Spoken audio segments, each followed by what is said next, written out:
This is Dr. Scott Shepard. I am starting a new podcast here. I already did one little one a few weeks ago that probably 6 or 7 people heard. Basically calling it Live Your Life with Passion, Rekindle Your Heart. My background has been that I have worked with people in a variety of situations. I've worked with people, I've done therapy with people just dealing with life as we all are, you know, the goods and the bads. But I've also done a lot of work with people who are struggling with cancer and AIDS and heart disease and chronic illnesses. I've done a lot of work in bereavement with people who have lost loved ones, sometimes through just illnesses, sometimes through suicide and murder, tough situations. I worked in substance abuse. I've seen people whose lives were just torn apart with alcohol and drugs. And what I want to talk about in this podcast, and there'll be a series of them, we'll talk about a variety of topics.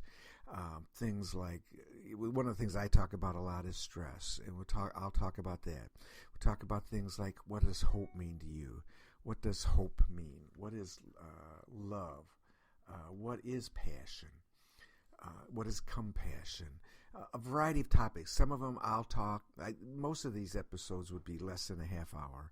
And then there'll be some I have a phone number and I'll have call-ins. I'll have people talk about some things, about some of these issues, perhaps like what has hope meant to them and how they've used it and what they did when they felt hopeless. What does passion mean? All of, a variety of things. And if you have ideas, you can always write me at scott@rekindleyourheart.com. Give me an idea for a topic you'd like to hear something about. I don't pretend to be an expert on everything because I'm not even close to that. I've learned a few things working with people in these situations. I do have some academic background. I have a PhD in counseling and all of that. But I've learned a lot from working with people. But I'm also a good reader, and I'm a good resource kind of a finder, and going in and reading what other people have said about it and their thoughts on it. Maybe poets, not just necessarily therapists, but poets and writers, and things about beauty and all kinds of stuff that I think contributes to this whole idea of living your life with passion and looking at it. One of the things that I've experienced what I've done working with people is that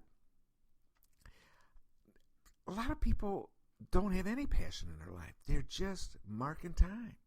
They're just getting through the day. They're just waiting for things to happen. When I do my talks, I talk a lot about what I call my desert theory of life. I have this theory that most people see their lives as a series of deserts that they have to suffer through so that they can have fun at the oasis. They can't have fun at the oasis, though, unless they've earned it by suffering through the deserts. And it's not just one desert. There's a bunch of them. The first desert is the day, just getting through the day, okay? And what's the oasis? Well, being home, right? Being home with your loved one, unless home sucks, then I don't know. Then it's what? It's drinking maybe or sleeping. And sometimes there actually is a little oasis in the middle of the workday where people get together at lunch and whine and moan and bitch about how crummy life is. And that's sort of a fun little pastime that a lot of us have. But the desert is pretty much get through the day. In fact, before I even go on, have you ever done this where you've talked to people, you come up to somebody and say, hey, how's it going? And they go, 7 years, 6 months, 2 weeks, 1 day, 3 hours. They're giving you how much longer until they retire. They're getting through their whole life. Well, I'm getting ahead of myself, but it's always there's no passion there. That's just marking time. So the first desert's the day. What's the next desert? And this one is ingrained in our society. What do you hear a disc jockey say on Wednesday morning? Hump day. All right, we're getting through the, 1 day closer to death. They don't usually say that. But they just sort of see the week as something you got to suffer through so you can have fun at the weekend, right? Everybody, Loverboy song, everybody's working for the weekend, and it's like, and people do. They just do. I had a friend who used to check off every day, like on her calendar and her work day, as if she was a prisoner. I finally asked her, I said, who the hell's going to do your last day? You got somebody coming in for that? Now, she actually physically did that, but we do it. We're just marking time. Just, okay, yeah, Saturday, man, that's going to be great. Today's only Wednesday, man. It's What's the next desert? You got the days of desert, the weeks of desert. What's the next desert? The year, the work year, especially. Get through. What's the oasis? Vacation. Now, I've done this in my talks, and I've had people say, so what, Shepherd? What do you, is this like illegal to look forward to a nice weekend or a nice vacation? I say, of course not. You go into a nice place in the next August or something. Sure, you're going to look forward to it. But here's what we do. That's all we do is look forward. We're just marking time. We're just like, God, and then get through another week, man. We're closing in on it. I mean, we're just marking time. There is no passion in marking time. I'm not sitting here advocating party down, eat, drink, and be merry, and heck with the future. I'm not saying that at all. But I'm telling you, marking time is not going to be a conducive idea for passion. What's the last desert? You got the day, you got the week, you got the year. What's the last one? The whole career. What's the oasis? Retirement. Now, again, people say, so what? Well, here's the so what. If all you're doing, you ever seen somebody get their last paycheck and drop over on the way to their retirement hideaway? Whoops, that didn't work out too well. It's like, and even if it does work out for a while, there's still a lot of lost time. A lot of lost time that was just missed. Because you're waiting for later on. And it's like part of this whole thing is passion is being involved in your life. I'm not talking about passion in a physical sense. I'm not talking in the, a romantic kind of a sense. I'm talking about getting up in the morning and saying, yeah, it is good to be alive today. I'm not just waiting for it later on to happen. There's a lot of this is looking at yourself. It's not analyzing yourself like little Sigmund Freud's, but it's checking. What am I doing? When you get up in the morning, are you thinking, yeah, well, 2 days until the weekend? Or you think, well, it's Thursday and it's going to be a tough day at work, but I'm here, man. I'm not going to miss it. Next time somebody says to you, yeah, well, I can hardly wait till Friday. And you just say, yeah, it's only Tuesday now, but what am I supposed to do? Kiss off the rest of the week until Friday shows up? No, I don't want to do that. When 9/11 happened, all those people in the towers and in the airplanes, what were a lot of them doing, man? While they still had a chance, they were on the phone. And what were they doing? They were calling the people they loved. Do you think they would have given anything to have one more boring Wednesday night dinner or whatever it would have been? Something that maybe a day earlier they had thought, oh man, blah, blah, blah. Or, it's like we don't have to wait until something really bad has either happened to us or is on the verge of happening to us to realize we can't miss our lives. Do you know the difference between positive and negative reinforcement? A lot of people think they do, but they don't. Positive reinforcement, we all pretty well know, right? The M&M effect. You do something, you get a few M&Ms, you get a few strokes, hugs, way to go, and you do it again. It's positive. You feel good about it. Negative reinforcement is not like punishment. That punishment is designed at least to try to squelch behavior, not reinforce it. Negative reinforcement, and this is a simplistic thing, so any of you, psychology, psychiatry things don't go crazy, but it's behavior that is reinforced because it gets rid of something. It either gets rid of something that is presently seen as negative, or it gets rid of something that you see as potentially being negative. It helps avoid something.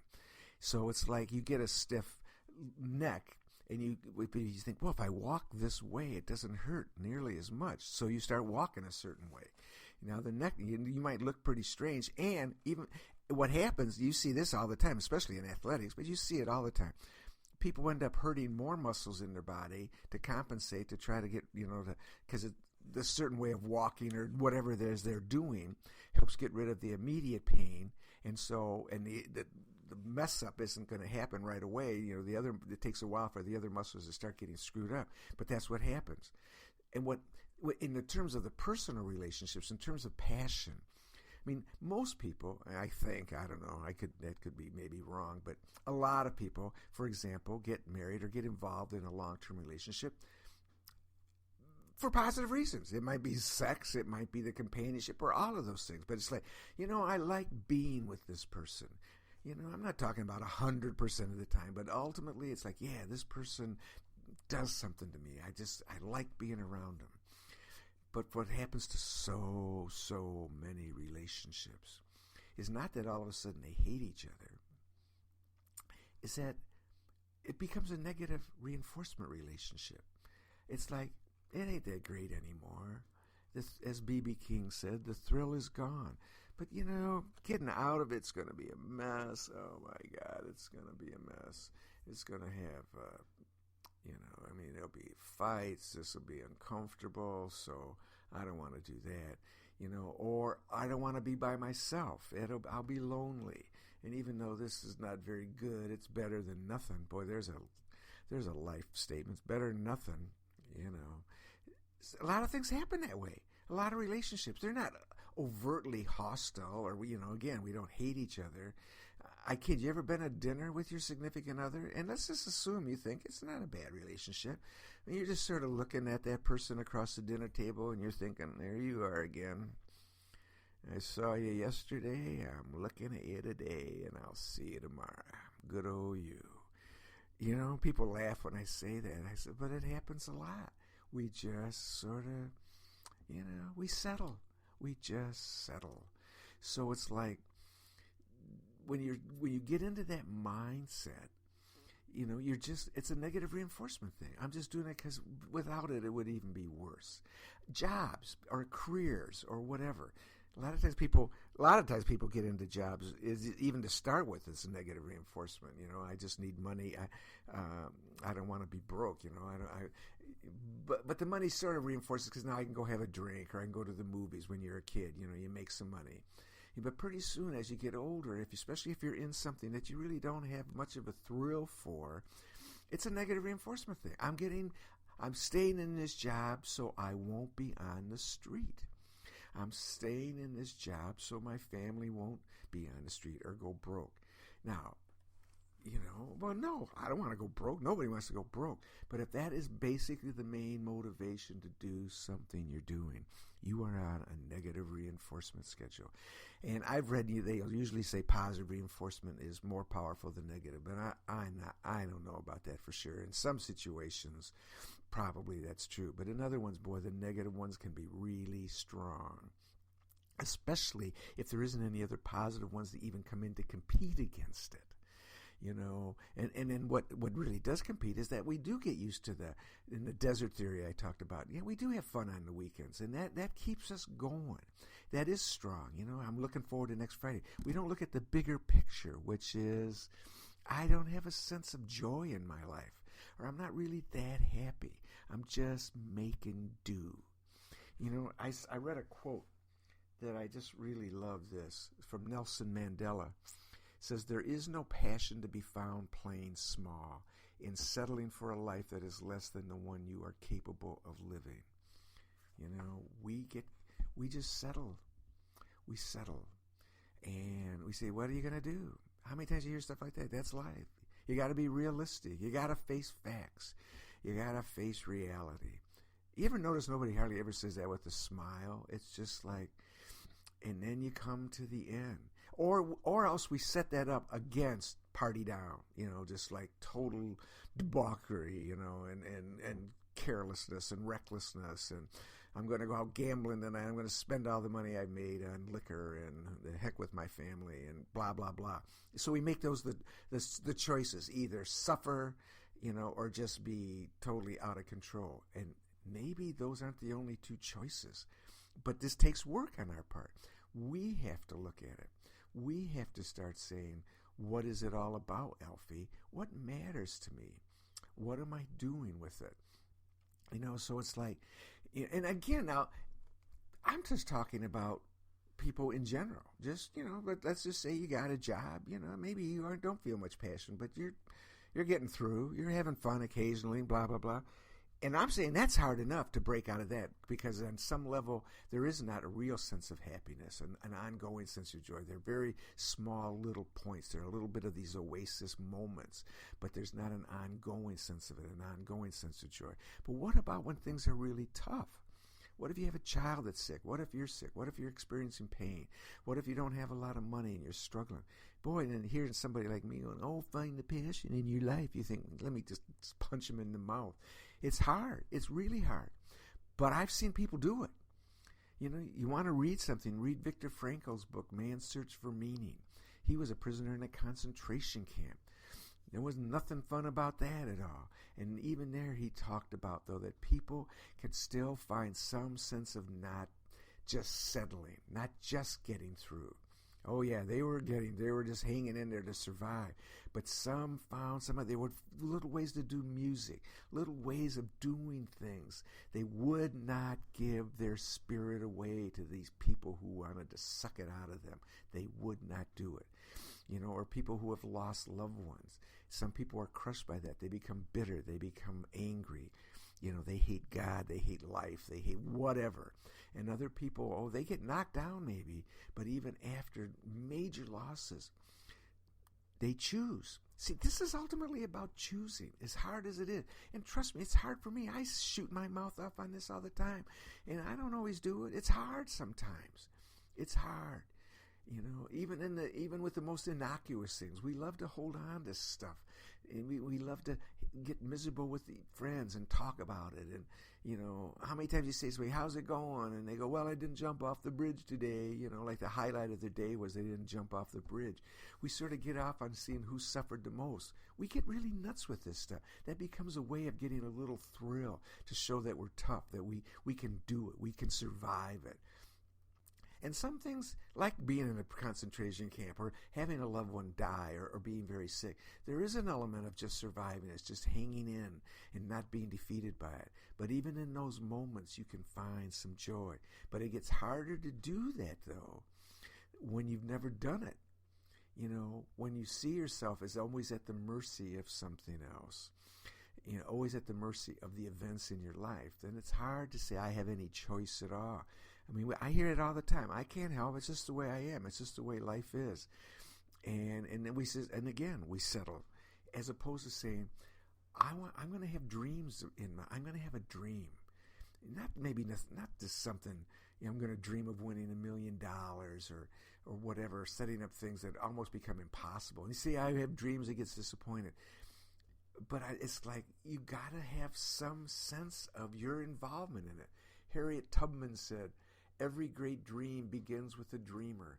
Always remember you have within you the strength, the patience, and the passion to reach for the stars, to change the world." Albert Einstein said, "I have no special talents. I am only passionately curious." You know, passionately curious. And according to Einstein, Tubman talks about being patient, but also having strength and passion. Being patient isn't waiting for retirement. That's procrastinating. Being patient means I can't get everything I want immediately, but I won't stop working toward it. I will not give up on the possibilities of that. And even the journey itself becomes a source of passion, the getting involved in it. You know, look at your own life. You know, and rekindling your heart means saying, I'm going to spark that match again. I'm not going to wait for something else to spark it. I'm going to do something. Break out of your routines. Don't do the same thing every day. And one of the things I would encourage, write down some things. You don't have to necessarily, you might like to do a journal. Maybe you're already doing one. But even if you don't do a journal, write down, what did I do today that was any different than yesterday? You know, what did I do to help myself? What did I do that I did again that maybe I don't want to do? What does my afternoon consist of? Who do I have lunch with a lot? What kinds of stuff do we talk about? Do we bitch and moan and complain a lot? Did I do that a lot? Did I smile much today at all? Am I curious about anything? Do I tend to be mad a lot, frustrated a lot, angry a lot? I don't even care if you think you're justified. I mean, do you think Viktor Frankl or James Stockdale, who was a prisoner in Vietnam, one of the longest held, highest ranking prisoners, I mean, do you think they had something to be angry about? Sure. Who am I going to say to them, don't be angry, be happy? They didn't like it. They didn't like it at all. I did a talk for parents of murdered children, and people who had that happen. And a lot of them are bitter and angry, and I understand that. I mean, but I've seen people that say they didn't want to do that anymore. They weren't going to be bitter and angry. They were not going to remember their child by the hatred that they have. They made different choices. You have to start saying, I have some choice in this. Easier said than done. Everything is easier said than done. But I have some choices. I'm not going to give in to just settling. I'm not going to just get into it one more day, another dollar. I'm not going to do that. Even listen to your tone of voice. Do you tend to talk like, what I call the adult whine? Adults whine all the time. Adults whine for good stuff. How you doing? Good. Yeah, it's pretty good today. Don't do it. Don't do it. Even if you're feeling miserable. There was that song called Smile, Even When Your Heart is Breaking. And I remember thinking, yeah, right. They've done scientific studies that show that even if you just do smile, things happen in your brain. Things start to change. So it's not just some romantic gobbledygook. There are physiological things. And I'll talk more about that. And, I've got some cool studies that I've looked at that are fascinating, things we can do. But it starts with the idea that I am going to have some passion in my life. I'm going to have some joy in my life. I am going to be happy, maybe not 100% of the time, and I'm going to be able to deal with setbacks. And it's like, and look at who, and I'm going to have, and you can't predict, you can't make somebody your friend, but I'm going to look for people in my life that will be there for me, that when I start to beat on myself, they won't let me do that. They will help remind me of my own strengths. They will help remind me of what I have going for me. So it's like, that's what it comes down to. You get involved with your life.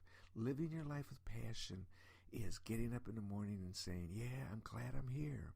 I do have something to offer. I do like me. Maybe I didn't like the way I handled this situation, or lately I've been behaving poorly, but I like me and I like being alive, and I'm not going to miss the journey. Yeah, we are dead for a long time. Don't miss the journey. Believe in the possibilities. Be curious. Have a sense of awe. I just love that. Not awe, like, oh, nuts, but awe. Holy smoke. Did you just see that? Did you just see that? Wow. Living your life with passion means you're there. You show up. Picture somebody that you care about not being there anymore. They're just not going to be there. That's all of a sudden we think, oh my God, oh my God, oh my God. Don't wait till that actually happens. But just once in a while, picture it, just to remind you, this is a fragile business. Death reminds us you don't have all the time in the world. Don't miss it. So I'm going to be talking about a lot of things.